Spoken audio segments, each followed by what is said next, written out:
Hey, what's up, guys? I'm Dr. Boyce Watkins. I'm a little bit sweaty because I just finished running. I'm training for my first marathon, so y'all need to pray for me. But anyway, I had a quick thought I wanted to share with you. You hear the shower in the background because I'm literally about to hop in the shower. But I wanted to talk about Zion Williamson and this $100 million lawsuit. I don't think it's any fault of Zion's. I believe that he's a kid and he's maybe getting some advice that's putting him in the middle of chaos. Maybe there's a reason why he's being sued for $100 million, and there's a reason why he violated the contract that he was in.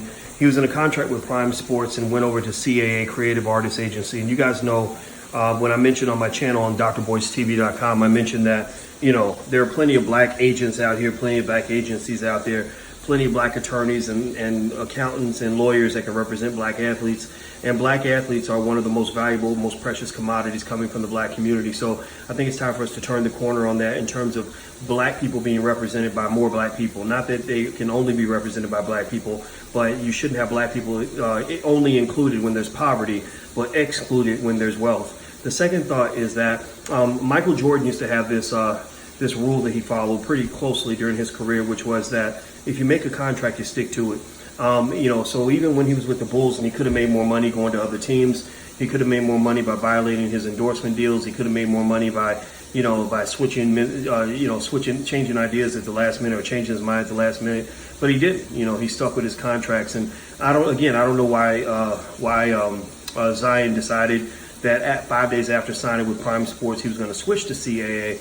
But I think that, there's something that he may want to think about in terms of reputational impact. Do you want people to know you as a person who's wishy-washy? Do you want people to know you as a person who, signs a deal and it doesn't mean anything because he's going to violate the deal? Also, there's a huge financial cost that comes with that. It doesn't mean, sometimes it happens. Sometimes, I remember once I broke a contract because I paid somebody to do a job and she didn't do the job. And I said, I'm not paying you. So it was almost like one principle trumped another principle. My original principle is I stick with my contracts, but my secondary principle is you're not going to screw me. If you don't do the job, then you're not going to make me pay you just because we signed a piece of paper. Fine, let's go to court, whatever.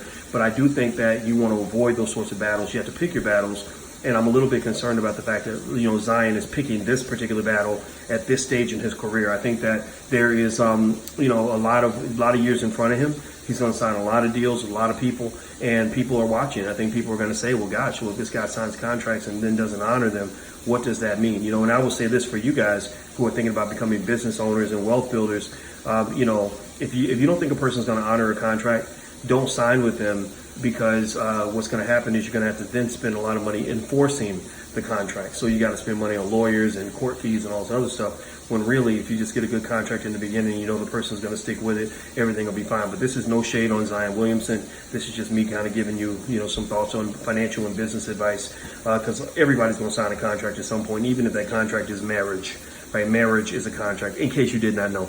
So anyway, I'm out of here, guys. Hit the thumbs up button. Also, if you want to learn to buy your first share of stock, if you haven't done this yet, you can go to blackmoney100.com. That's blackmoney100.com, and I'll show you in a free training how to buy your first share of stock. It won't cost you a penny. Just sign up, and you can watch the video. You'll be an investor in no time. Also, I'll be in Chicago July 28th, so you can go to drboycechicago.com. That's drboycechicago.com. So I'm out of here, guys. Take care. Have a good day. See you soon. Peace.